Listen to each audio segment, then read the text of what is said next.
There is a certain kind of mind that never truly rests. Even when the world around it is quiet, even when nothing is wrong on the surface, there is still movement happening internally, thoughts looping, replaying, analyzing, questioning. For people who overthink every little thing, life is rarely experienced in real time. It is experienced again and again in the mind, revised, reinterpreted, and often rejudged long after the moment has passed. At first glance, overthinking can look like deep intelligence or careful decision-making. But psychologically, it is something more complex and more emotionally loaded. It is not just thinking too much, it is thinking in a way that is driven by uncertainty, fear of consequences, and a constant need for mental control over outcomes that are fundamentally uncontrollable. For many people, overthinking does not begin as a problem. It begins as a strategy. A way to avoid mistakes. A way to stay safe. A way to prevent emotional pain before it happens. Somewhere in early life, the mind learns that being careful reduces harm. Maybe mistakes were criticized heavily. Maybe emotions were not met with comfort, but with correction. Maybe unpredictability in relationships made consistency feel fragile. When a child grows up in an environment where approval feels conditional, the brain adapts. It starts scanning for what could go wrong. It starts rehearsing conversations before they happen. It starts trying to predict emotional reactions in advance. Over time, this becomes less of a conscious effort and more of an automatic mental habit. In adulthood, this habit often becomes invisible to the person experiencing it. It feels like just how I think. But what is actually happening is a constant state of cognitive overactivity, where the mind does not allow experiences to settle naturally. A simple message from someone might turn into a chain reaction of interpretations. Why did they reply like that? Becomes, did I say something wrong? Which becomes, are they upset with me? Which eventually becomes a full internal narrative about rejection or failure, even when no real evidence exists. This is where overthinking becomes emotionally expensive. Because it is not just thoughts, it is feelings attached to those thoughts. Anxiety begins to rise in the body. The heart rate subtly increases. A sense of unease settles in, even though nothing external has changed. The nervous system responds to imagined scenarios as if they are real threats. The mind, trying to protect the person, actually traps them in cycles of stress that are self-generated. One of the most important psychological mechanisms behind overthinking is intolerance of uncertainty. The human brain is designed to seek patterns and predict outcomes, but some minds become especially sensitive to not knowing. For someone who overthinks, uncertainty does not feel neutral. It feels unsafe.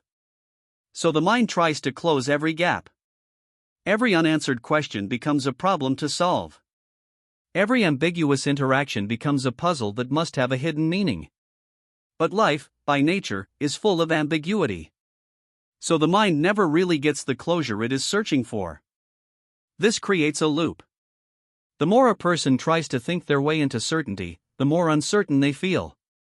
Because thoughts cannot fully control reality. And yet, the mind keeps trying, as if the next analysis will finally bring peace. But instead of peace, what develops is mental fatigue. Decision-making becomes harder. Even simple choices, what to say, what to wear, how to respond, can feel loaded with invisible consequences. In relationships, overthinking can quietly shape emotional distance. A person may not express their needs directly because they are already rehearsing how the other person might react. They may hold back affection, not because they do not feel it, but because they are analyzing whether it will be too much or misinterpreted. Conversations are replayed after they end, dissected word by word. Silence from others is rarely seen as neutral, it is often filled in with imagined meaning. This creates a painful paradox. The more someone overthinks relationships, the more they try to protect them. But the protection often becomes the barrier. Instead of experiencing connection freely, they are monitoring it. Instead of being present, they are evaluating. And over time, emotional exhaustion can make even close relationships feel heavy. Another layer of overthinking is self-criticism. Many people who overthink are not just analyzing the world, they are constantly analyzing themselves. Every decision becomes a potential mistake. Every social interaction becomes a performance that can be reviewed and judged. This internal monitoring system often sounds like caution, but it slowly becomes harshness. The mind begins to treat the self as something that must always be corrected, improved, or controlled. Psychologically, this is linked to perfectionistic thinking patterns.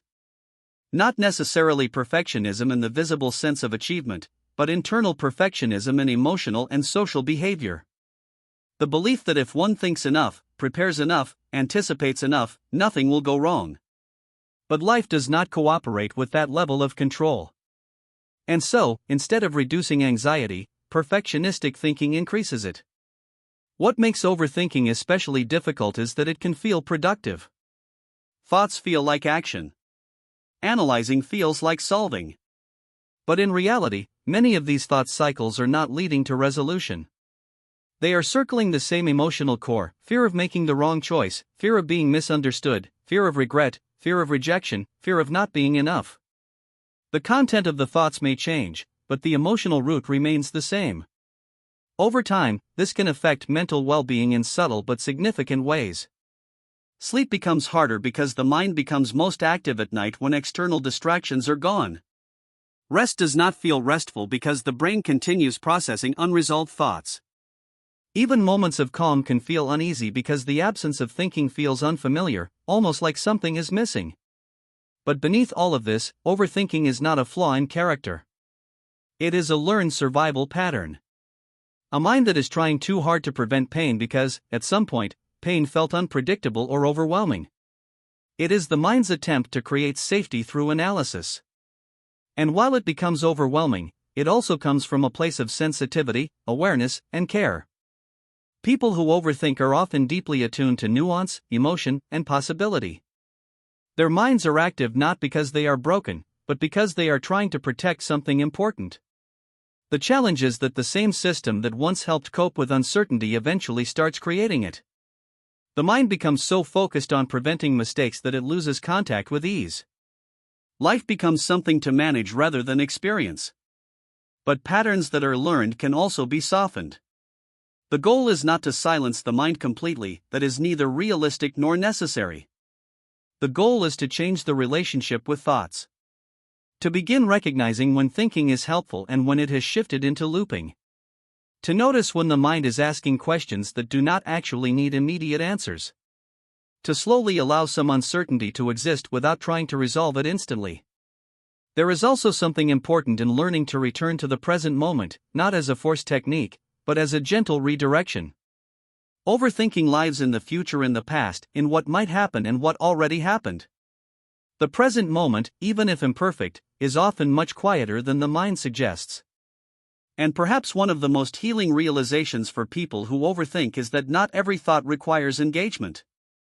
Some thoughts are just mental noise, not instructions. Not warnings. Not truths. Just passing activity in a mind that has been trained to stay alert for too long.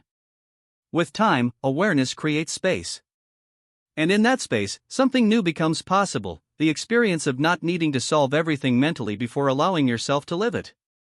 Conversations can be had without rehearsing every outcome. Decisions can be made without guaranteeing perfection. Relationships can be felt without constant internal analysis. Imperfection can exist without meaning danger.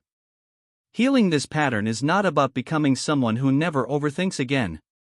It is about slowly loosening the grip of thoughts so they no longer define every emotional experience. It is about learning that clarity does not always come from more thinking; sometimes it comes from stepping out of the loop long enough to see that not everything needed to be solved in the first place. And in that realization, something quietly shifts. The mind begins to understand that safety does not only come from control. It can also come from trust. Trust in yourself. Trust in the present moment. And trust that not every uncertainty is a threat that needs to be solved immediately. Overthinking may always be part of your mental landscape, but it does not have to be the place where you live.